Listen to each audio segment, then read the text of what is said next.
Good evening, everybody. Welcome to a very, very special Terrace Talk bumper edition to celebrate Norwich City's promotion back to the Premier League. We're not going to dwell on Bournemouth or red cards too much. This is very much about you guys at home, Norwich City supporters. I want to hear how you celebrated, who you celebrated with, where you're watching from, where you're based, all that good stuff. Get it in, and we'll talk about it over the next hour or so. Going to be joined intermittently by different Norwich City fans. We've kind of broken this up into 15-minute segments. We're going to have Norwich fans from around the world, some based in Norfolk, some as our first guest is from America as well. So we're going to try and cover all bases in terms of this evening, but it's all going to be a big celebration.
There we go. Sorry, everyone. A little bit of technical difficulties, but we're back in the room. Sorry about that. Thank you for bearing with us. Of course, we've got an hour-long celebration here to celebrate Norwich City's return to the Premier League, hoping that Wi-Fi stays with us now, as mine just collapsed right at the start of the show, which is never a good start. But hopefully, we'll be here for the hour or so with different Norwich City fans across the opening 15 minutes. I'm delighted to say, joining me first and foremost, Norwich fan Ben Ambrose, and all the way from United States of America, Mr. Peter Verhey. Ben, thank you very much. I am back finally. Goodness me, that was a bit of a frantic. There we go. Ben, let's start with you. I want to hear about how you celebrated, if you did at all, promotion last night. It's surreal for everyone, I think, at the moment. But how did you celebrate it? How did you enjoy it? I'm going to give you a boring answer here. I sat on the sofa and looked through Twitter at the Norwich players, mostly tweets, a few Instagram stories, but yeah, it was fairly boring for me. I'm not going to lie to you. I'm just glad that your internet's back.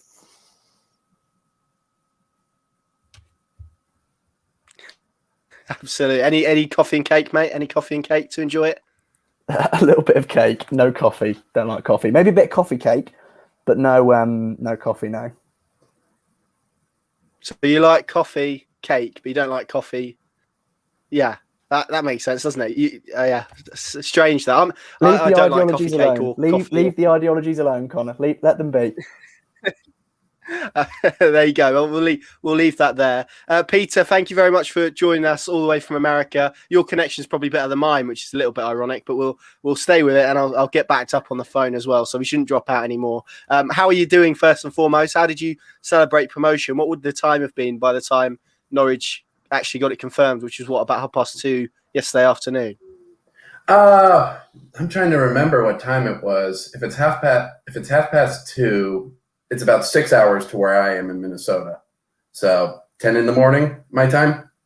I didn't start celebrating at 10 a.m. I was very excited, but I definitely popped a bottle of champagne at 2 p.m. and enjoyed it while watching the match. Enjoyed it a little less at the end of the match, gave it half an hour, And then I saw the players celebrating, and the champagne was good again. And match ended about 4. And I just kept the night going. So I'm recovering a little today. Well, how long did you keep your night going for? How long a night was that for you? Can you remember? I suppose is maybe the ultimate question. I remember. We'll go with midnight. I'm pretty sure it was midnight. I think that's when I stopped being annoying on my phone to friends and family. Well, there you go, Ben. Let's come back to you then in terms of an achievement and in terms of how big this season has been. And someone said it to me last week, I think it was, and it made me think, wow, okay, yeah, that is right. And essentially, they said Norwich have been dominant in every game, pretty much, more or less, maybe beyond that sort of 3-game period at the end of January, for 4 months straight. They've been obviously top of the league since November, minus that 1 week where Brentford overtook them. It's a remarkable achievement, isn't it, for a club that last summer there was a lot of questions being asked, and the club themselves had to take a lot of criticism. Just describe to us, in your view, how big an achievement this season was. It's really impressive, isn't it? You can't deny it. And as you rightly say, you look at the end of last season, the confidence was in tatters. I was probably questioning everything at that point. But they've done a remarkable job to sort of bounce back. And what I was doing for my podcast earlier was I was breaking down the season and I was looking at it in chunks. And you look at that beginning part of the season where the football wasn't that exciting, but it got the job done. And that was Norwich until about, I think, like mid-December. And I have Cardiff at home as the real turning point just before last night's end to the, 13-game unbeaten run, where Norwich then took it up a gear. The football became really exciting to watch. There was a little bit of a blip. And I'll tell you what I really like. I really like the fact that for us, a blip is, 2 draws against Millwall and Middlesbrough and a loss against Swansea. That's a blip. That's where people, including myself, were panicking a bit. Whereas sort of everyone on the outside was saying, when Deere will come back, you'll be all right. And they were right. But yeah, it's been so important. And you look at Norwich this season, and I'll take a sort of a general point of view in that lockdown has been really boring for everyone. And it's been tough at times. We've all had our moments, haven't we? But we know that when we switch Norwich on now for the 90 minutes, we're going to be entertained. And that's such an important thing. And, it's really pleasing. For as much as I would love to have been there, it's done a decent job entertaining me. But yeah, in terms of from their perspective, it's been remarkable, really, yeah.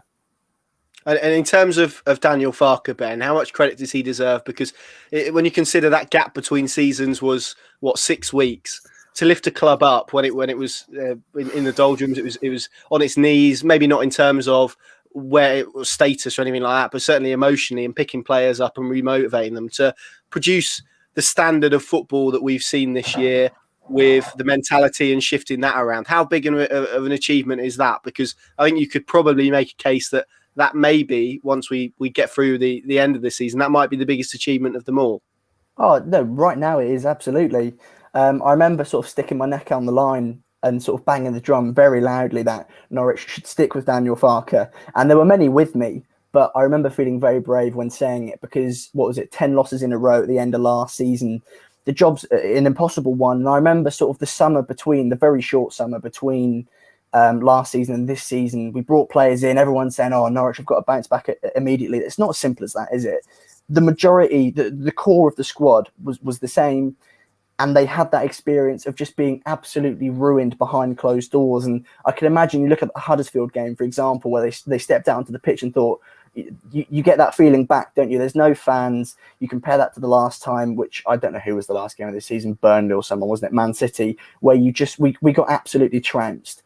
And we won that game. And it was very much the same throughout that early period. Daniel Farke this season has done such a good job. And what I kept saying, where I was a little bit hesitant to say it, I was a bit nervous, but I'd always say there are lessons to be learned from. And he has. And I'm very glad that he has. And he's proven that he is just very clever in every aspect of the game. I remember sometimes people were saying he's not very tactical. Sometimes people were saying his substitutions weren't that great. Some people saying he's not got a plan B. This season, he's proven that he's got every attribute to be a fantastic head coach. And I'm so pleased because you look at sort of his interviews and people's experiences with him. He's just a top guy as well. Like, he just seems like a really lovely guy. And it's nice to see one of the nice guys succeed. And again, I just love him. He's just such a top guy. Yeah, well, I'm trying to think. What was it Gareth Ainsworth said yesterday? It's nice for the Premier League to have another mid-length hair manager, I think, or something along those lines. So, yeah, he's approved across the EFL, not just maybe for his football management, which is good. Peter, in terms of football, how important has it been for you through what has been a very difficult period? I think for us all, we've been locked at home, we've not been able to see anyone. Maybe football has been at times the only real link to normality that perhaps we've had. In terms of a lift, and again, maybe the contrast between the end of last season and this season is radically different. I expect that is the case. But how much of a lift has it given to you personally, and how much has football meant to you over the last year? It's been, I would say football's been immense for me. It's been very, at least here in America, football was the first sport to come back. We had to wait months on end for every other sport we have here to come back. And sure, we were terrible. That's the only way to put it at the end of last season. But it was still something normal. And as a fan watching on TV all the time, never going to matches for Norwich, it was, yeah, the stands are empty. It felt weird, but I just heard more of the players. So it was a return of normalcy for me and something to look forward to every week, not work from home all day, cook dinner, work out some, rinse, repeat for months on end. So have you found that actually, because obviously for people maybe joining us late, you're obviously watching Norwich from overseas. Have you actually found that more games have been accessible to you than perhaps ordinarily would be in a season, or is that not the case? Not so much the case compared to, say, Premier League, because in America you can use streaming services to get them legally and not iFollow. And the championships TV rights are through a separate network in the States, and they only put 1 or 2 matches a week on their streaming service and not on the regular channels. So you have to use iFollow. It's been comparable this season to last season, but as a whole, I think it's more brought everyone together, though. I feel more connected to the community now than I did a year ago when fans were allowed. Yeah, that's interesting. Peter, have you got a particular game that maybe a sort of two-sided question here, and feel free to answer with 2 different games? Was there a certain game that you watched this season that you thought, actually, yes, okay, Norwich City probably are going to return to the Premier League? And is there one that maybe is your favourite? I've got one pinned in my head, so I might have to caveat that later on with some sort of conditions. But in terms of those 2 games, do you have 2 that maybe stand out in your head, or if not, then a run of form perhaps? I would probably say we had that 3-1 win against Bristol earlier in the year. That was probably both. That answers both for me. That was one of the first times we scored more than just 1 goal late to win it. It was the first time we got out early, led early, and that kind of jump-started the rest of the season, I felt. Same with what Ben mentioned, the Cardiff match. That was another one that was one of those moments where it wasn't just us eking out a 1-0 win. It was finally something tangible in what we were used to seeing in 2018, 2019. Ben, I'm going to throw that question back in your direction. 2, again, favourite game, and then a game maybe that you watched and thought, okay, this Norwich side is a little bit too good for this level. The being too good is Cardiff at home. That was when Cantwell was back, Buendia was back, and they just, they're just too good for this league, aren't they? It's ridiculous. My favourite game, probably, I don't know if this is a weird one, but Stoke after the Swansea game. That's the best I felt after a game. I will not lie to you, where I was worried a little bit that Norwich would fall off, but that's just because I'm a Norwich fan. It's sort of in my nature to do that. It's in my nature to sort of worry as soon as things don't go our way for more than a game. But that was a really sweet game. And as Peter mentioned, we were struggling to score more than 2 goals in games, and we scored 4. I know we conceded, but that was a very nice assist from Giannoulis, wasn't it? So I don't sort of look into that goal too much. But the Stoke game was remarkable. And Norwich, again, I don't think it was as complete as, which sounds weird, not as complete as some other performances this season, but it was sort of the relief and the ecstasy that I got from that game. And again, it's similar to the Cardiff one in that I just was sat there watching it thinking we are too good for this league. And it made me disappointed that we couldn't be there. And just to touch on quickly, because I sort of wanted to say this from the get-go, you look at the 18-19 season, them games, I'm glad we were there for that season as opposed to this season, if you know what I mean. In that the 4-3, the 3-3s, you can't miss. For them to be special, you have to be there, don't you? Whereas at home, you have a heart attack.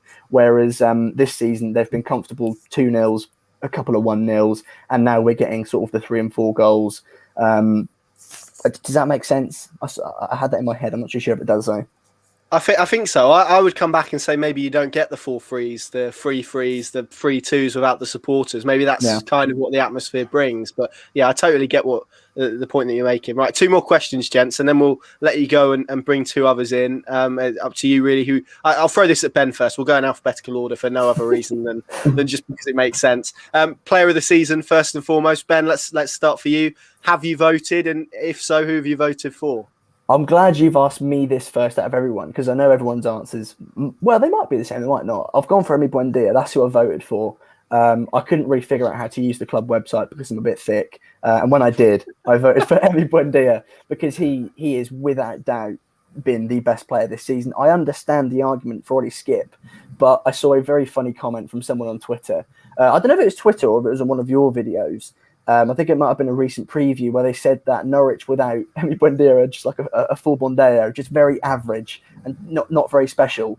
Whereas obviously sort of the opposition, they say Ollie Skip is player of the season, which is fair enough. Absolutely love Ollie Skip. But without Ollie Skip, for me, we can still win. Whereas without Buendia, as the stats prove, we are no way near as good of a team. And watching Emi Buendia, I'm very confident in saying he has been the best player I've ever seen play for Norwich City, without a doubt. I don't know if he'll go down as my all-time favourite Norwich player, but the guy is just ridiculously good. And I do often think back to the days where I was worried, and I think a few others were, that he would be Sergi Canos .2. And I look at those days and I laugh, whereas now he is, without doubt, the best I've seen play for Norwich. I absolutely love the bloke. Lovely. Finally, Ben, before we let you go, how are Norwich City going to do in the Premier League next season? I don't care, Connor. I honestly don't care. I think we'll be okay, but I really don't care. I'm not interested in the Premier League at the moment. When the time comes and we're allowed back in, I'll care more then. But right now, I couldn't give a stuff. Right, there we go. Thanks for that, Ben. Thanks for joining us.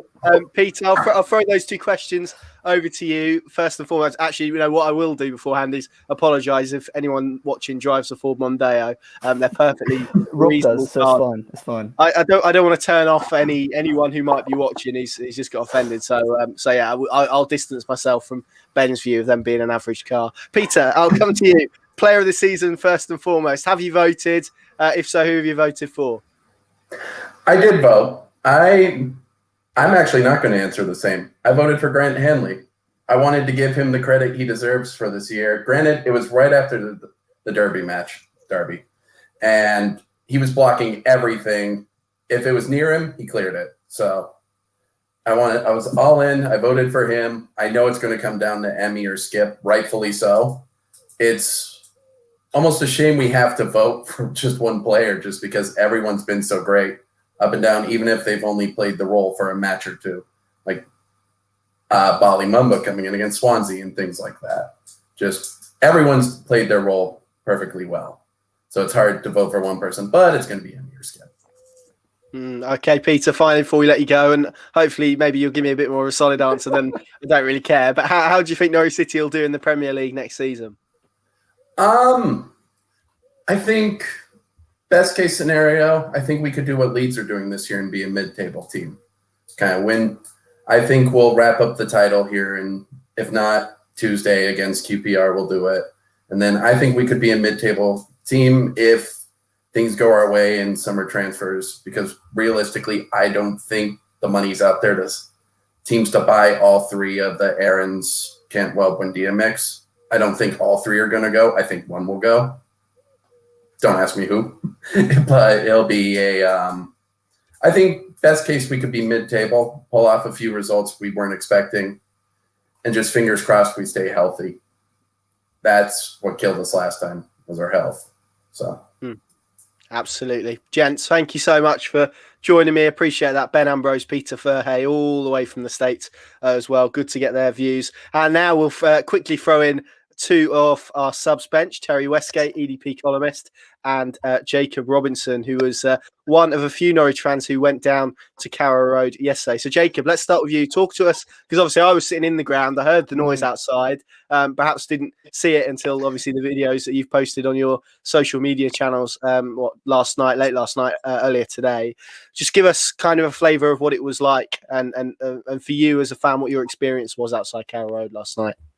It was brilliant, mate. You know, after a year of just, well, even more than a year, isn't it? Of just kind of being able to look, but from a distance, it's been so difficult, I think, for every single Norwich fan, just to not be able to be with it. And it felt a lot better yesterday, like an atmosphere again. And like you say, you could hear it. Everyone was on fine tunes, very not drunk, but merry. And we're all enjoyable. And it was just great to see a few of the players come out, and Delia herself as well was brilliant. And it was just great to kind of be all back together again, which was unique after a season which obviously we haven't been able to have it really. Yeah, just talk to us a little bit about those players coming out. I know Todd Cantwell's posted a video this evening on Twitter of him going out and enjoying the moment and speaking about how they haven't really been able to celebrate with supporters, which is true, isn't it? So talk to us a little bit about how those celebrations unfolded. I think there was a video of one point of all the players coming out, wasn't there? Or the vast majority of them. Yeah, a lot. Yeah, so mainly it was Todd came out good 4 or 5 times, and it was just like, that's good for him, because it just shows how much he loves the club and how much he really is invested with all of us, really. And like you say, saw Kenny in just a t-shirt. There wasn't much else on, and it was like, wow, okay, the Mad Dogs kicked in. Yeah, you can just see they're all so absolutely buzzing. I'm worried about next week, which I don't need to worry too much, because I don't know how they're recovering for that. But in the moment, it was just brilliant to see them all kind of that release, because it's been there so nearly, hasn't it, for so long now. Like, we've known we are getting there, and just that release to be able to be like, yeah, we're done. We're Premier League next year. It's just, great to see, really. Yeah, I believe they're training today, so it'd be interesting to see how the recovery is there. Blimey. Yeah, I'd imagine there were a few sore heads. I would imagine it would have been a very light session. Maybe it would just have been about getting in the building rather than out on the pitches, I should expect, after last night. Terry, let's bring you in. How did you enjoy the moment? I guess Norwich fans had an afternoon of it, really, didn't they, because of the time it was confirmed. How did you celebrate the promotion, if at all? Well, it's interesting because I kind of wanted to go out and be away from like the internet and the scores in the afternoon when the other teams were playing. So I was actually on my allotment, funnily enough, when the news, and I was trying to ignore what was going on. I don't want to know. I'll just wait until the game's finished. But of course, because all the results were going our way, I was getting loads of messages on my phone from all my friends telling me. So in the end, I kind of stopped what I was doing and started following it online. And so I was standing on my allotment in the sunshine when Norwich got promoted, which is just bizarre. And then in the evening, I was back home, watching the game on my own, just having a little drink, just enjoying it. It's so different from last time, isn't it? But it was still really enjoyable. What is your view? I guess we'll kind of have to touch upon last night, but we'll do so very briefly. My feeling is, with 11 v 11, I think Norwich proved it in the opening 15 minutes or so. That's a game that they win, isn't it? Yeah, completely. I mean, with that first goal we scored within 5 minutes. It was that beautiful football that we all love. We seemed to be completely in control. And then, once the red card happened, it kind of all fell apart a bit. And you do think, because in the back of players' minds, they knew that they were already up, that perhaps affects some of the effort that was put in. I don't know. It's really difficult to say. But we looked like we were cruising. Then we were down to 10, and then it was kind of all of it over for us, wasn't it? But I'm not worried. I don't think that's going to say anything that's going to happen to the future games. That's just a one-off. Yeah, there we go. That's the analysis of yesterday, then. So we don't need to touch upon that anymore at all today. Jacob, Terry mentioned there quite rightly the beautiful football that Norwich have played, this wonderful style of play that has proved successful again in the Championship, maybe breaking the mould a little bit to what people associate with Championship success. But on top of that, there's been a real defensive solidity this year, hasn't there, that's really contributed to this success. And I think mainly when people reflect on this season, they'll think about Grant Hanley and Ben Gibson, but we can also throw Christoph Zimmerman in there, who's played his part, Andrew Omabamadile as well, who's obviously helped Norwich cross the line. That defensive resilience is going to be so important. Well, also how impressive has it been, but then it's going to be really important for Norwich City trying to stay in the Premier League next year, isn't it? As Daniel Farke said last summer. No, yeah, you're spot on. I think I was watching a bit of Rotherham Birmingham earlier, and obviously they're lower in the table, and you think how on earth are these in the same league as us? Because the quality of football is just night and day. And I don't think you can take that for granted. Whenever Daniel Farke does leave, obviously Stuart Webber is so important as well. But when Farke leaves, you think, wow, he has left a real legacy here. Like, the style of football is just sublime. And even if you lose a game like yesterday, there was still that fantastic goal in the first half, which was just, sublime. In terms of defence, it's been brilliant, and probably something that we all criticised last season and probably 2 years ago as well. You know, the defence was the kind of the weak part of the team, and this year it's probably roles are reversed. Like Ben was saying when we came, or when I just joined, it was 1-2 goals coming in, and difference, and that we haven't really seen that much. You know, so many clean sheets. What is it, 18, 19 now? Tim Krul's been amazing. Shout out, I think, to Michael McGovern and Dan Barden as well, who have both come in at times when, let's be fair, I don't think either of them expected to play at all this season, and have both performed well. And like you say, Dimi Giannoulis has settled in. The red card for me is harsh yesterday, but obviously got yellow and green tinted glasses on. Xavi Quinteira as well hasn't kind of thrown the toys out of the pram just because he's not playing. He seems to have settled. And Jacob Sorensen as well, 17 games in a position where he's never played in his life. And to make that kind of his own up until probably Giannoulis has come in has been terrific. I think that the fact is that there's no egos in this squad. You know, everyone knows their roles. Daniel Farke is the main man, but no one's kind of rocking the boat here. It's all one team, one togetherness, and all going in the right direction, which kind of proves why we are where we are. You know, it's just everyone's in good harmony this year, and I'm looking forward to next year, kind of giving the Premier League a better version of Norwich City, really. That togetherness that you've touched upon there, how difficult is that to achieve after promotion? And I guess how much credit to Norwich City deserve? And I guess there's probably sort of numerous people we could praise for constructing that. The people that assemble the squad, those players actually in the dressing room themselves. How difficult is it to construct, but equally how important is it to have when you are sort of gunning for promotion, hoping to have success? Because it's very rare that you hear about a team doing well that hasn't got togetherness in it. It's that momentum as well from last season. We've tried to forget those 10 games, defeats all, and we were rubbish. We looked so poor. It really was waving the white flag straight after lockdown, because we weren't even that far away. I didn't feel before lockdown happened, that crazy kind of 3 months. But yeah, to change that momentum, it has to be given to Daniel Farke. At the end of the last season, he looked like a man who was defeated. And I didn't know if he was going to be able to stick it out, to be fair. And for him to come in, there was a quote the other day saying that, he had to come in with positivity and show that leadership. And he has. He's changed the whole momentum of that club around, which is no mean feat. You know, it is monumental what he's done, from 10 straight defeats to then get us up to 90 points. It's incredible, and he deserves all the credit in the world for that. Yeah, absolutely. Terry, Jacob kind of touched upon it in an earlier answer. Those unsung heroes, if you want to label it like that, Michael McGovern, Dan Barden, Jakob Sorensen, Jordan Hugill, we could even throw into there. Players, Josh Martin, of course, a crucial goal against Sheffield Wednesday that helped Norwich record 3 points. Behind every single one of those 90 points that Norwich City have at the moment is an individual contribution, and those players that have had to step in or have been given an opportunity largely have taken it, haven't they? Which is maybe going to be forgotten in 5 years' time when people reflect on this, but worth noting as we sort of reflect on promotion as a whole. Yeah, definitely. I think if you get promoted, it's not just about the team, it's about the 11, because you've got so many games, and particularly this year, the fixture list has been relentless. 2 games a week most weeks. You're going to have players that get injured or get, miss games. And you have to have that kind of togetherness in the squad, which Norwich are really good at. They're very good at making sure they get the right personality when they join, not just the right player. And we did have that again, like 2 years ago. You think of like Jordan Rose and the role that he played. And you do have players that might only come in for 1 or 2 games. But they come in and they just, because of the way that the club is set up, the way that they recruit, that everybody who comes in just seems to fit into the team. They're bought into the philosophy. They know the style of play, and everybody wants to win. And you could see that in the celebrations at the final whistle last night. Everybody in the squad was there, and everybody was enjoying it as much as each other. And I think that's a really important part of the football team and why we're successful. How important is it going to be to maintain that into the Premier League? Because there are going to be players that perhaps are going to be on the periphery of the squad that are going to be needed to produce big moments. That togetherness that we've kind of touched upon there, to retain that going into the Premier League is going to be a massive sort of tool in their arsenal, I suppose, isn't it? Because if they can rely upon that, maybe in games that are tight, where they are going to need to be defensively resilient, as we've seen on numerous occasions this season, it's going to be a really useful tool for Daniel Farke to have, isn't it?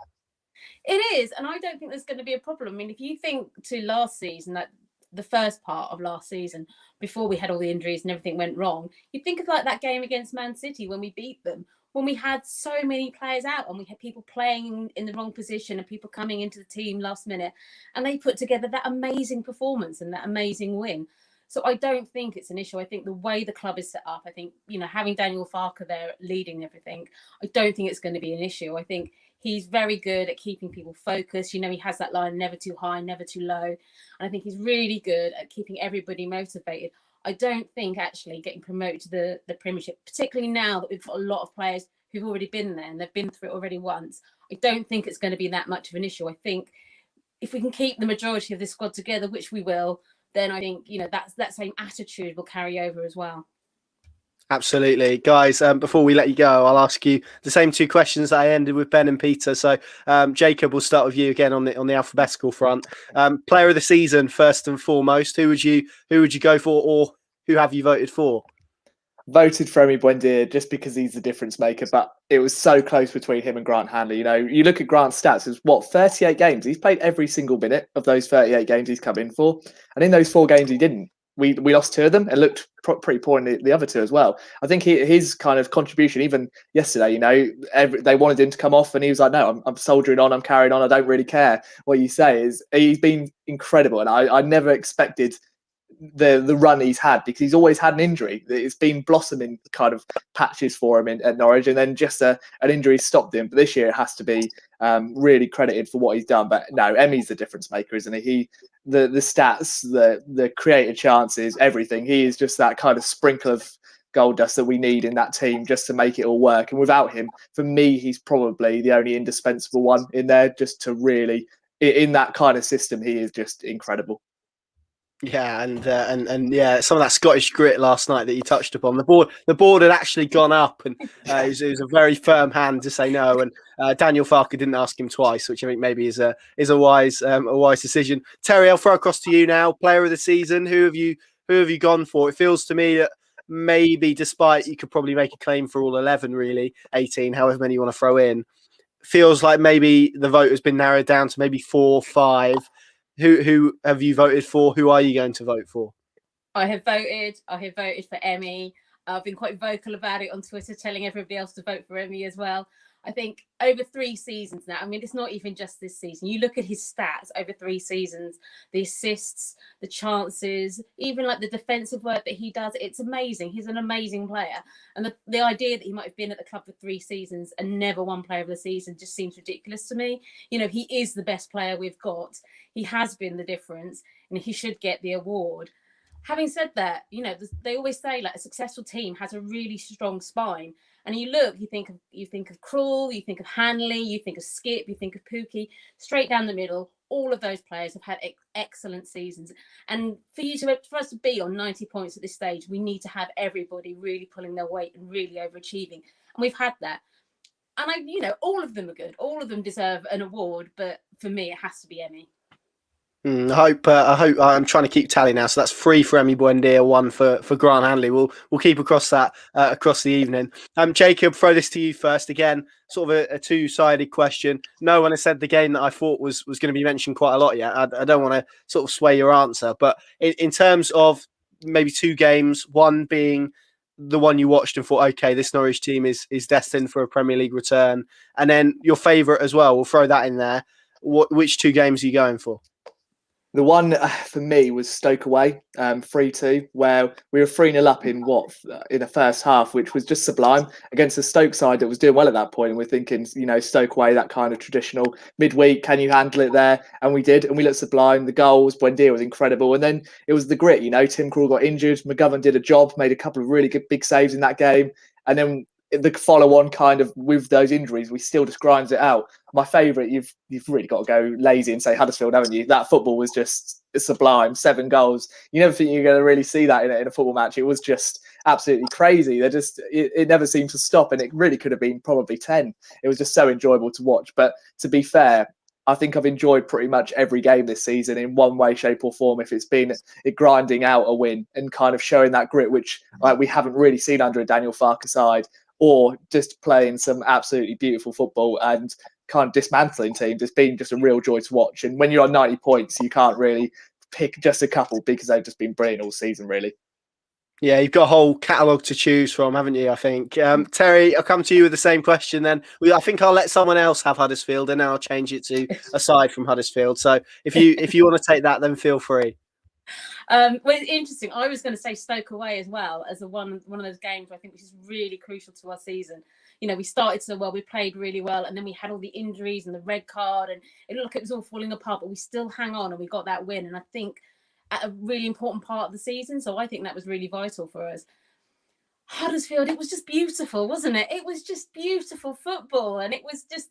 I mean, we made them look so awful, didn't we? The defenders were arguing with themselves, and that pass to Pukki from Buendia from like our own half that split the defence. Then Pukki, I mean, that was just amazing football, wasn't it? I mean, who wouldn't enjoy watching that? But like you said, there's been so many great games. I've just enjoyed watching the football so much this season. Brilliant stuff. Terry, Jacob, thank you so much for joining me. Enjoy the rest of your evenings. I hope you can celebrate a little bit longer. Cheers, mate. Thank you. Lovely. Thank you. There we go. 2 more Norwich City fans done and dusted. And we'll bring in 2 more, starting with Mr. Sam Seaman and Clarkey as well, Archant's very own. Clarkey, we'll start with you. Yellow and green all over the place, which we absolutely love to see. Did you scarf upside down as well? Look, we love it. We love it. It's been a long 48 hours, 24 hours, whatever it is. Well, that was going to be my first question. How did you celebrate promotion yesterday afternoon? Well, I've actually, because I'm so old, Connor, I've actually now seen 8 Norwich City promotions in my life. Yesterday, for a whole load of reasons, was the most surreal. Basically, we were in Birmingham yesterday because our son's getting married in June, and we had to go there for stuff like fitting the suits and all that sort of stuff. Anyway, so lunchtime, none of us thought we were going to go up at lunchtime, did we? So we were sort of going on Moss Bros and all those other places, thinking just keep half an eye on the other results, but it wouldn't really matter. Then when Swansea went 2 down, Brentford were being held, Watford were losing, I suddenly thought this might happen. I thought, how am I going to celebrate? So when that moment happened and the final of those results, we were outside a jewellery shop in Birmingham's jewellery quarter, and I thought, I haven't got a clue what to do. So I just sort of did a little jig. I actually did bizarrely, I did a head over the heels. Not easy at nearly 51, and all these people like, who is this absolute fruitcake? So that was how I celebrated. It'll never happen like that again, will it? No, and we won't get a better story than that tonight as well. So good luck, Sam, when I throw this over to you and ask you how you celebrated to top that. Yeah, mine was really boring actually compared to that. I was just on I was travelling and I was just on a train, nowhere near Norwich or anything, so nobody was really bothered. Just sort of refreshing the page on my phone, and then it came through. By myself, so I didn't really have that much to I couldn't really shout to anybody. So why no cartwheel down the train, Sam? Come on. I hadn't thought of that one. Although maybe next time, which will probably be in 2 years. So yeah, I look forward to that. There we go. Right, I'm going to ask you both this question that's come in on Periscope. How important is it to win the championship? Sam, I'll go with you first. It would just be the cherry on the cake, wouldn't it, to win the championship now? It would top off what has been a remarkable campaign. Yeah, I think it's basically what the players deserve. And I want it, I think last time it had been a while since we won the championship, maybe 15 years at that point. But obviously, having won it in 2018-19, I think the only reason really why I'm so keen for them to win it this year is just because the players deserve it. The players have been far better than any other team in the league, and they've shown it in basically every match. So, yeah, just for the players, I think they really deserve it. Clarkey, you mentioned there the amount of promotions you've seen. Is there for you a big difference between a promotion winning side and a title winning side? Yeah, I think if you're gonna go up, you either want to go up. I mean, my first ever promotion was in '82 when we came from nowhere, actually lost at Sheffield Wednesday on the last day of the season, went up because that was such a dramatic come through at the last minute. That was brilliant. But I think if you get promoted, as we have early on, and then don't win the title, I think psychologically that can have an issue. For me, momentum is a massive thing now. I'd like to see us win these next 4 games, get over the 100 points. And, every record we can set, every extra bit of positivity we can get, take us into the summer. And I think the way that we finish will shape the way that we start next season. I think all of these things together are so important. Sam's absolutely right. For those boys to get that trophy is really important, and for the fans. And one of the things about yesterday, I just felt, the way it happened so suddenly with the other results, and obviously it was just before the Duke's funeral, and I felt, some people didn't quite know what to do in terms of, really going for it at that point. Then obviously last night with the way the game panned out, I know the celebrations afterwards were great, but I think if we can beat Watford, it will be like a proper win. It will be, there'll be loads of coverage about that. So definitely all of that is really important for me. Where does this Norwich City team rank in terms of other promotions that you say? I'm talking, of course, on the pitch. In terms of as a supporter, it's been surreal, maybe the best word, tinged with sadness again that the people haven't been able to watch this great team. But given how dominant they've been, where do they rank in terms of Norwich City promotion teams that you've seen?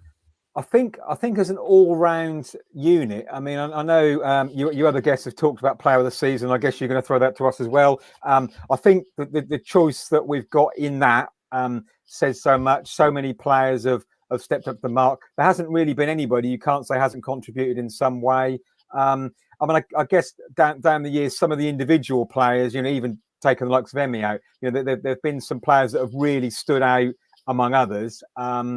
The when we had Green and we had Malky and Flem and Edworthy and Drury, that tremendous back five that conceded so few goals was a real staple of that promotion season. But I think all round, this team is up there as one of the best I've seen. Yeah, there you go. No bigger compliment than that, I don't think, for Norwich, from any Norwich fan, really, for them to be put up. And of course, Sam, there's so much to play for, as Daniel Farke keeps mentioning, not just the title. He wants to break that 94-point record that Norwich have at this level. It's that sort of thing, isn't it? Setting standards. We saw it after that Huddersfield win when he was...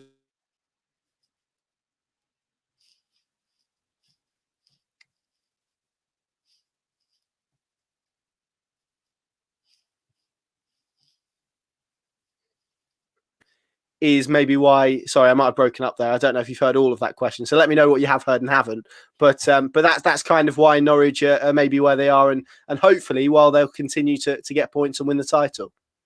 To be honest with you, Connor, I've barely heard any of that question. You got off quite a long time.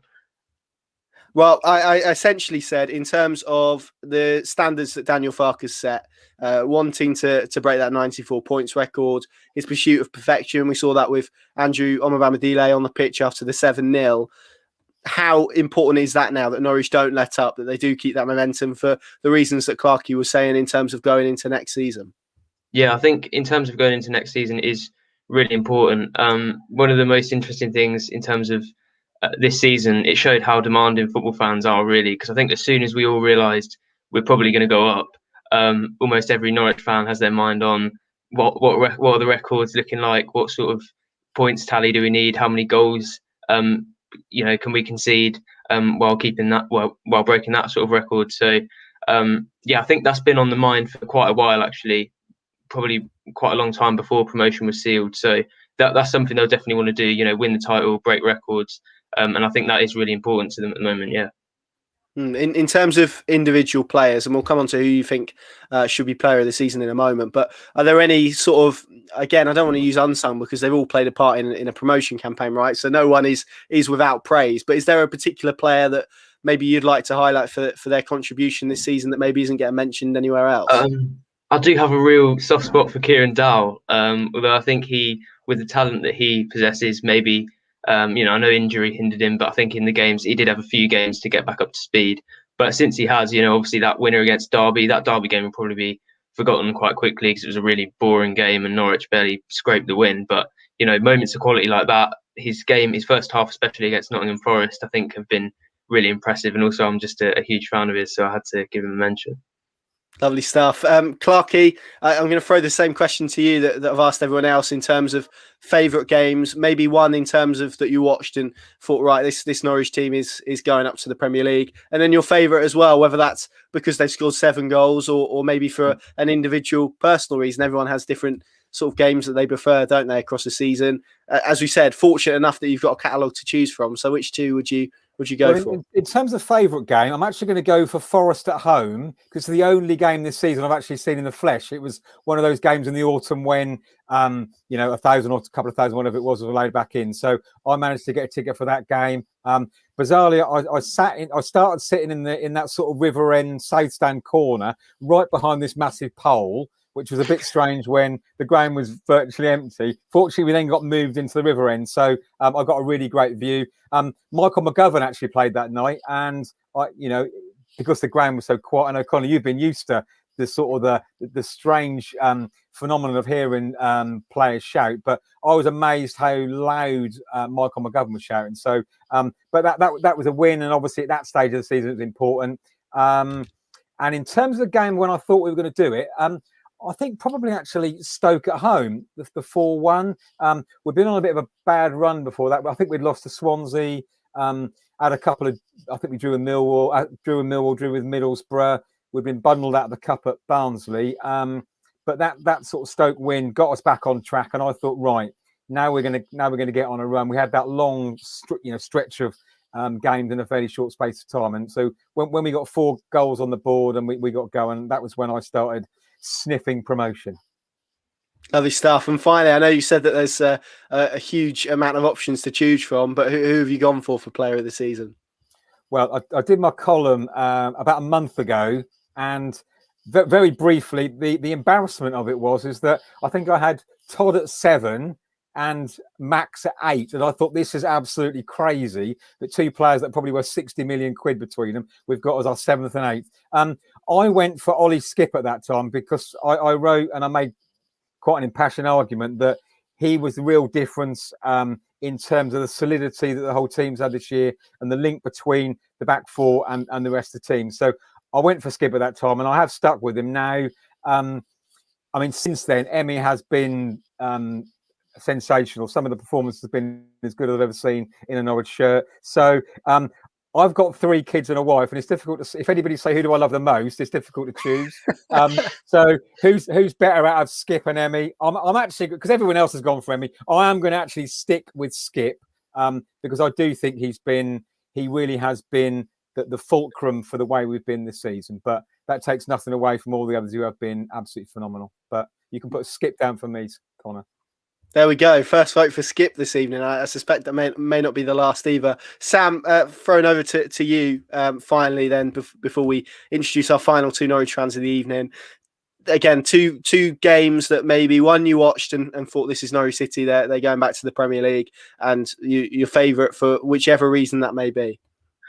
I think my favourite is it's quite a surprising one, really. I was thinking about when I was seeing you ask other people this question. I didn't know you were going to put me on the spot like this, so it's a bit of pressure. But thinking back to ones which I didn't think maybe would be remembered by a lot of people, the 2-1 winning against Wycombe at home. I know it wasn't our best performance. We definitely could have beaten them by more, and there's quite a lot of negativity in the fan base after that.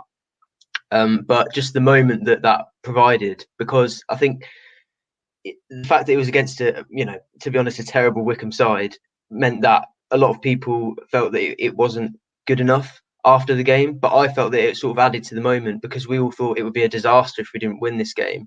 Then Vrancic stepping up in the last minute and scoring that fantastic free kick, that was just an incredible moment for me. I think the game when I knew we were going to go up for definite, it's hard to pinpoint because I was always pretty confident from even like the Bristol City win. I'd maybe say that was the first point when I thought, okay, this is the Norwich side which everyone is predicting are going to win the league comfortably. And that was probably the first time I thought Norwich getting promoted. And then the 7-0, I'm quite pessimistic. So the 7-0 was when I was absolutely 100% we were going to win the title. I still think that's definitely going to happen. So those are those 2 games for me. Lovely. Sam, before we let you go, talk to me a little bit about this interview you've done with Andrew Omabamadila. I think it went live today, didn't it? So I've read it. I've not watched the video yet. It was a good read. Talk to us a little bit about that and how you found that and where people can find it, of course. Yeah, no, they can find it on norwichcity.myfootballwriter.com. That's the written one. And on YouTube, if they search Norwich Talk, it'll be the latest video from that channel. We just spoke to Andrew Omabamadila. or Dele. I think I actually asked him how to pronounce his name, so I don't want to get it wrong now. But yeah, we spoke to him. Me and Alfred Richer spoke to him on Friday, and he was surprisingly sort of level-headed and calm and knew what he was doing. Obviously, he hasn't done too much media, in his career. So it was really good to speak to him. We spoke to him for about 15 minutes. So yeah, it was good to hear about his sort of experiences so far. And yeah, I would recommend reading and watching the interview if people have time. Lovely stuff, gents. Thank you so much for joining me. Enjoy the rest of your Sunday evening. Premier League. So we are Premier League. There we go. Clarky, thank you so much. To celebrate, Connor. No, absolutely not. Absolutely not. Guys, thank you so much for joining me. Enjoy the rest of your Sunday evening. Great and we'll see you again very, very soon. Finally, then, let's bring in our last two Norwich fans, by no means the least Norwich fans of the evening, Mr. Michael Abrahamson, all the way from South Africa, and Jez Arlo. Michael, let's start with you first and foremost. Happy birthdays in order. Thank you so much, Connor. It's been a wonderful weekend in every respect and a great last 48 hours. How did you celebrate? How have you celebrated today? Have you rolled them into one? I've tried to roll them into one. It's been a celebration for the last few weeks, to tell you the truth, because our form has just been fantastic. And I schedule my life around Norwich City matches and watching them and following all your content and keeping up to date with all the press conferences and everything else. So it's just been a really thrilling time, I think, to be a Norwich fan anywhere in the world. Good man, Jez. Let's come to you. How did you celebrate the moment? Yesterday afternoon. It feels weird to say that before Norwich kicked off, but there you go. How did you celebrate and enjoy the moment? Well, it was a strange one because obviously all the games were kicking off at 12:30, not 3:00. And I remember watching Gillette Soccer Saturday, and I didn't even think Swansea were playing because they didn't mention them at all until Wickham scored. So I was like, oh, they've got a goal down, and then 2-0. I was like, what's going on? We actually could be promoted today. I didn't think it would happen at all. But no, I texted my dad and I was like, we're Premier League. He's like, we are? Oh, it's great, because he didn't know either. So it was just great. It was a great day.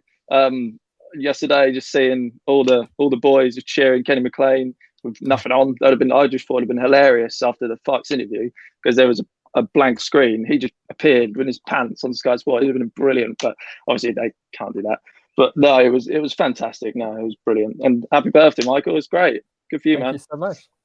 Thanks, Jez. Right, what I'm going to do with you two guys, we've had a few questions, so I'm going to throw them in your direction and get your thoughts on them. And then, of course, we'll end with the question that we've asked all our guests this evening. Let's start with Lisa Jack, and I think I'll throw this in Michael's direction. She's asked from Facebook, how worried, I have to appear up here, how worried are you that next season the easier games will probably be against Watford and Bournemouth, Swansea / playoff winners, but this season these were the toughest ones? Michael, how are you feeling about that?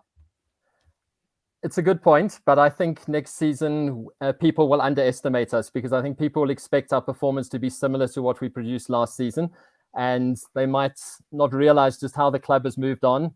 I think we're going up with a much stronger squad with much more belief, and I definitely feel that there are 3 teams in that division, whoever they might be, who will be weaker than us, and we will pull a few surprise results. So to tell you the truth, I'm not too worried about that, certainly not at this stage.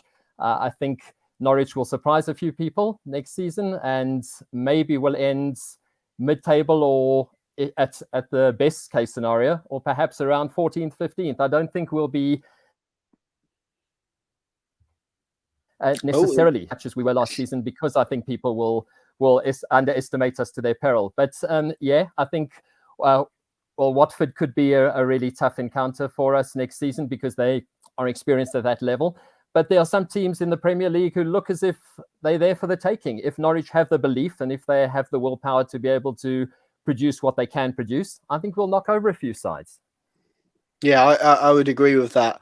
Let's go to Jeff, and I'll throw this in your direction, Jez. He said, is this the best possible time in Norwich history to bring in new investment, to move forward, establish the club in the Premier League, and hang on to our current stars? What do you think about that? And I guess this question is particularly pertinent because of some of the reports we've seen today about this Super League and the Premier League top 6. As a Norwich fan, is it nice to have owners that you know, and of course we had Jacob on, who was part of the celebrations at Carrow Road last night, and we saw the clip of Delia coming out. What's your view on that? Would this be a good time to, as Jeff has pointed out, maybe try and move the club or push the club in a different direction, a more financially able direction? What's your kind of view on that question? Well, I think Norwich are in the best financial situation they've ever been, and if we sell a player like Emmy, I'm praying we don't, because he's just a ridiculous player and he's probably one of the best players we'll see for years to come in Norwich City. 1.5 million, that is Stuart Webber. That's what that is. That he's been incredible. He is the glue that sticks everything together. I think I saw a piece from The Athletic, and it said Farke suggested that Stuart Webber is a shield, so the bullets of fire, and he's the shield, and he doesn't ask for praise or anything. He just gets on with the job and says, "Yeah, I did that," but he doesn't enjoy the spotlight or anything. He just so humble, such a gent. It really is good to see. And on to the point with financial spendings. I mean, I think we will. I think we need a striker. We need Ollie Skip. We need to get him on loan back. We need to pray, because he's in this Norwich team. We're like, I think, a Ferrari without an engine, without Ollie Skip. I mean, he's sort of like that Johnny Howson type of player. You need him. And I think alongside Kenny McLean especially, that's massive. And then the form you'll see from Kenny McLean, like all season, has been phenomenal. But I think that's because of Ollie Skip. It gives him the freedom. I certainly hope we invest. I think we need squad depth, because you need a player that's, obviously you've got Todd and Emmy and Kieran Dowell, who I think could do quite well in the Prem in that number 10 role. But you need a player who is just as good or maybe even better, because you can't have a player like Plaheta who's rapid but has no end product at the moment. You know, you can't like go on ifs and buts. But yeah, that's what I'd say probably to that. Interesting stuff.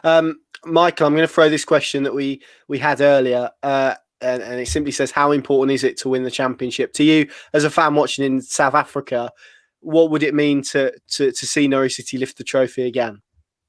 A huge deal, Connor, and I think the squad deserve it. I think for the effort that they've put in, we are comfortably the best team in this division, and anything less would be a tragedy and a travesty, I suppose, the way the season has played out. Watford, as good as they've been at home, their away form has been really poor this season. They've dropped a lot of points against teams in the bottom half of the table, and I think the side deserve it. Not only do they deserve to win the title, but they deserve the 100 points. And now I think after last night's shenanigans, and I'll just put that in inverted commas, I feel we might get that. We need 10 points in the last 12, and it could be a little bit tricky to get that, but hopefully we can go on a run now and get 3 wins and a draw at least in our next 4, get that 100 points, because I think the squad deserves to be remembered for something special that they've achieved. The way they've turned around last season and the lead into this season, as our guests have mentioned, 2 losses in our first 4 league games. And then to go on a big run, we went on another run, starting with that Sheffield Wednesday game at home, and then the 13 matches unbeaten now recently. We've had so many good runs, and every time we've had a setback, we've been able to bounce back. And hopefully we'll see that again on Tuesday night. But I really think the side deserve to be remembered for the special achievement that they've done. Not only the team, but the management, the coach particularly, and Stuart Webber, Delia and Michael, and the rest of the whole Norwich City family, if you like, deserve something special. And if they don't win the title, it'll really be upsetting, and I'll be gutted for them. Just to follow on from what Jez was speaking about, the areas of the squad he felt perhaps needed some investment. What I'm going to kind of rephrase that question a bit, but feel free to add your thoughts on that point. What will Norwich City need to do differently from 2 years ago to make sure they stay up this time, and maybe shake what we've all seen, I'm sure, in the last 24 hours of, well, they're going to come straight back down anyway. What do they need to do to prove those people wrong and stay in the Premier League? Well, the big thing is hanging on to as many players as possible, I think. I do agree with some of the other fans that we'll probably lose 1, maybe 2 of our big 3. It looks as if Oliver Skip won't be coming back to us. I hope we can do some sort of a deal or manufacture something with Spurs that we can keep him for another season, because he does make us tick. Emmy, we have to keep Emmy at all accounts. I mean, I'm even prepared to go and learn Spanish and talk to him in his native language if it helps, just to keep him at the club. I feel if anybody is going to go, it'd probably is going to be max of the big three. I think Todd might well stick around. So that's the first thing, keep as many players as possible. But I do agree, we've got some players in the squad who maybe are not up to Premier League level. Would be interesting to see what we do with Mario Vrancic, Stiepermann. Can he make the step up this time? There are a couple of other players that I'm a little bit anxious about, but I think we've reinforced well. Ben Gibson coming in will be a huge fill-up to our defensive solidity as well. And I think Demi Yanulis as well will make a big difference there to give us that attacking depth on the left-hand side. So we've got the players who can do it. Maybe just a couple of additions here and there to key areas of the squad, but maybe a little bit more depth is what we are lacking. But I suppose it'll all depend on who we keep and how we start. And if we can start reasonably, pick up maybe 1 or 2 wins in our first 5 or 6 games, then I think we'll be all right. If we start the season with maybe 3 losses in a row, we get tough fixtures at the start that could set us back, and then we're always playing catch up, and that could be a bit difficult. So I think it would depend on who we keep and how we start the season. It's nice to see we've got some Ipswich Town fans joining us this evening. I see a couple of comments that have come in. I guess the difference is, isn't it, Jez, that Norwich City is going to celebrate a promotion and probably going up to the Premier League in first place, and Ipswich Town, sadly, may not even make the playoffs in League One. That is, I guess, really unfortunate for them, but equally big for Norwich City that they actually have something to celebrate and have had something to celebrate in recent years. Yeah, I mean, Norwich fans, I think we've been so lucky. I think lucky is the word to get Stuart Webber in. I think Delia said we're so lucky to get him. He's just changed everything, the philosophy, bringing Daniel Farke in, just everyone, changing the staff members at the club, just every little bit that you can't see in behind the scenes. And it's just been phenomenal, really. We're so lucky to have Emmy, to have Pookie, to bring in the likes of Ollie Skip, you know, to have a fully fit Grant Hanley for the whole season, you know, to have a international goalkeeper and Tim Krul. I do feel sorry for Ipswich fans. Like, I'm not like, I don't hate Ipswich or anything like that at all. I'm not like that. But it's just gone downhill for them, really, hasn't it? And I think the less we say about them, the better. It's about Norwich. It's about Norwich. And we're going to win the league. We're going to win it on Tuesday. And yeah, hopefully Kenny opens that Mad Dog 2020, and then we'll see even more social media posts, and we'll all love it even more. It'll be glorious. Well, there we go. No more needs to be said about that. There you go. Jez has summed that up perfectly. Jez, coming back to you in terms of next season, I think it's important. We've kind of looked back a little bit. Let's push forward. As how it's a difficult question to phrase, but how do you see Norwich City doing, given the things we stated about the need for recruitment? Let's say they do strengthen in all the areas that you feel they need to in order to compete. If they do all of those things, if everything falls in the right direction, is that going to be enough for Norwich City to stay up, or do you still think it's going to be somewhat of a scrap? I think it still might be a scrap, but Norwich, from the team that was relegated, we were terrible at defending set pieces. We had a really poor defensive record. We were naive. I thought, you know, I remember opening day at Anfield. I heard on the radio. I saw the highlights, obviously, and everyone was like, Jamie Carragher, Gary Neville was like, Norwich City, they're going to be all right. You know, they look brilliant going forward. We took it to Liverpool at Anfield, the champions, you know, and then we beat Man City, which was incredible again, and I just couldn't believe it happened. And then it just went downhill after that, really, didn't it? And then lockdown was a disaster. No fans in the stadium. But no, next, I mean, we can defend now. If we can keep Grant Hanley fit, if Ben Gibson hopefully doesn't get injured again, that's 2 solid centre-back pairings. Still got Tim Krul, who was amazing in the Premier League. Yanulis, who I felt so sorry for him when he got sent off, because he's been outstanding, to say the least. He's been brilliant. You can see why top clubs wanted him. Max Aarons, hopefully he stays. If not, I trust Webber to bring in a top right back and we'll be fine. You know, he won't just rely on Sam Byram or Alex Teti or Sorensen to play at right back. Yeah, he won't do that. He'll bring in a proper good right back. And even if we can't get Skip, we'll get another midfielder in that will do the job. I have complete faith. And as long as we keep Stuart Webber and Daniel Farke, I have complete faith that we will stay up this time, because we're in such a good position than we were before. You know, and I think the main component about it is like just hearing the players at full time, you know, on YouTube. They were all saying, you know, I've got something to prove. We've all got something to prove. That's why I think they'll stick together. That's what I hope they're stuck together. But I think they will stick together because they keep saying we've got something to prove to ourselves, not to anyone else, to us. Even Emmy, who everyone under the sun is saying you're too good for us and you should be playing in the Champions League. You're ridiculous. He's so humble as well, and it's all down to everyone in that club, and it's just brilliant, really, isn't it? To be a Norwich City fan at the moment, and it's just 14 points clear of third. That's ridiculous. Like, the fact we're not in stadiums, I think it's just hindered a little bit, but it's just crazy, really, isn't it? Just to think about it. I think you've captured it quite nicely there, actually, in terms of what you've said and the emotion that this Norwich team provokes. Michael, I'm going to ask you the same question we've asked all of our guests this evening. We'll kickstart with you. 2 games this season, one that has been your favourite and one that you've watched and said, yep, this Norwich team's going back to the Premier League. Well, I think the moment of the season when I really felt confident was Tim Krul's penalty save at Rotherham. I think that was a key save. We could have gone 2-0 down, having come off into that match to Bournemouth and Derby at home, and the Derby at home result was a complete misnomer of a result. And then we had the international break. Krul made that vital save, and then we turned that game around, which was great. For me, the game when I sort of knew we were going up was Birmingham away. I think the way we played on that dreadful pitch, having played against Coventry on that same pitch a week earlier and won 2-0, and then when Birmingham pulled that goal back from the defensive aberration and we were 1-1, I was a little bit worried. But the way we took care of that, then I knew that we were plain sailing and nothing was going to stop us.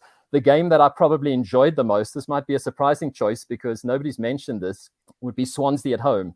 I think that game, when we won 1-0, Stiepermann's brilliant strike late in the game, I really thought we would draw that or maybe even lose that because Jamal Lowe had 2 clear-cut opportunities to score and Tim Krul made 2 brilliant saves in that game. And getting through that against a team that we're going to be up there and pushing for promotion with us, that I think was a key statement. Also, perhaps Brentford at home and Emmy's moment of brilliance there, who turned that game around. And then perhaps, if I'm allowed, one more, Sheffield Wednesday at home at the start of a run of 5 games, turning that around in the last few minutes with those 2 key goals from Martin and Max, who turned that game around. We did it twice against Wednesday. So those would be my key moments of the season. Lovely stuff. Jez, I'll throw the same question to you. I don't think there's any more games left. I think Michael's listening. No, I was going to say Brentford was the one when I thought we were going to go up. I just thought Brentford looked so strong. Tony, brilliant. But we beat one of the top teams.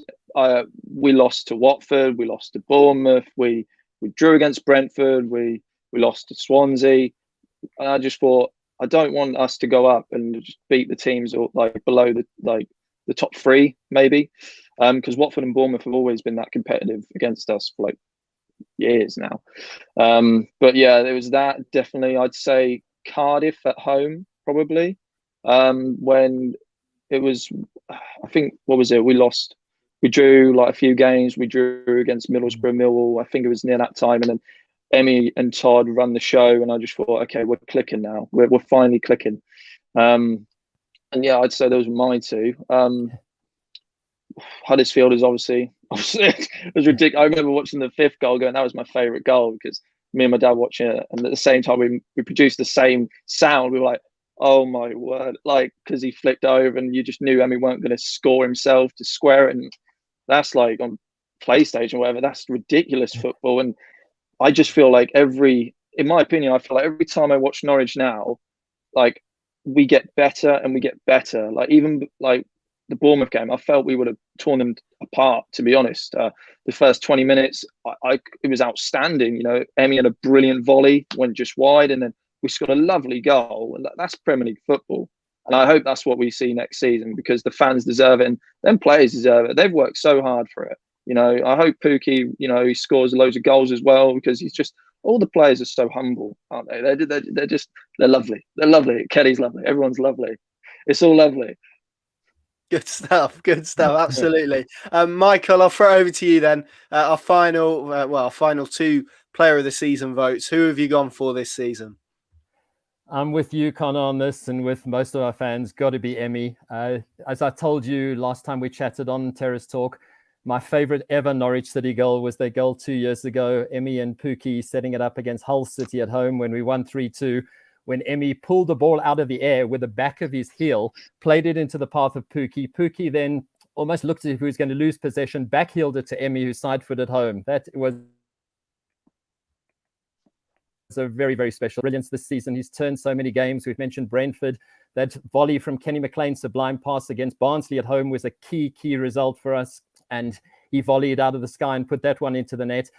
Just too many moments to mention that have turned games for us. His assist to set up Todd Cantwell's brilliant goal at Sheffield Wednesday as well, when he won the ball off Windass.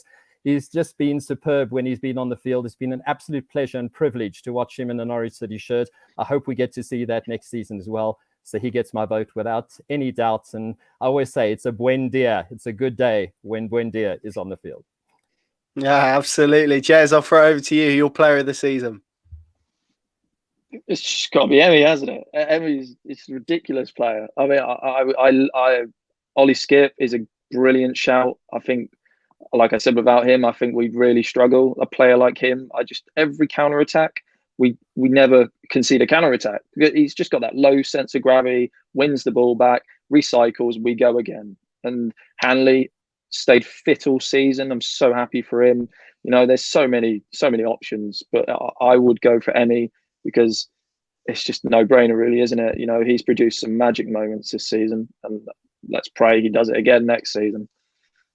Absolutely. So there you go. There's our exit poll in terms of player of the season votes for Norwich City. If you want to get a little bit of a glimpse in maybe how the voting is going, Emmy Buendia, 5 votes from our 8 guests this evening. Hanley and Skip taking 1. I'm just trying to work that out as a percentage as we speak on a calculator. 63% of people have said him. So there you go. And we've also had a vote on Facebook for Todd Cantwell. I think that might be the first one of those we've had this evening. Michael, Jez, thank you so much for joining me. Michael, enjoy the rest of your birthday. I'm sure you will. A promotion is not a bad birthday present, is it at all? So thank you very much for joining us. Jez, also, thank you. Brilliant to have you on the show. Thanks, enjoy the rest of your Sunday, and we'll speak. We'll speak soon for sure. Cheers, gents. Perfect. There we go. That ends a bumper Terrace Talk. Of course, Norwich City back in the Premier League. That was confirmed yesterday. We're now in full party mode. And of course, we've got all of lots of content planned between now and the end of the season to celebrate this. Hopefully a title to follow on Tuesday as well with a win. And for all the talk about this Norwich City team being very special, so have you guys at home. You've followed the guidelines. You've enjoyed it. So now is your time to enjoy this season. Enjoy what has been a remarkable team to watch. And fingers crossed Carrow Road will be full next season for the Premier League. That would be glorious, wouldn't it? Just keep thinking about that first game back at Carrow Road. Hopefully we'll get there very, very soon. Thank you very much for watching. Pinkun.com, of course, the place to go for all the latest Norwich City news and views. We'll be at Carrow Road on Tuesday. You know by now. Thank you very much for joining us. Stay safe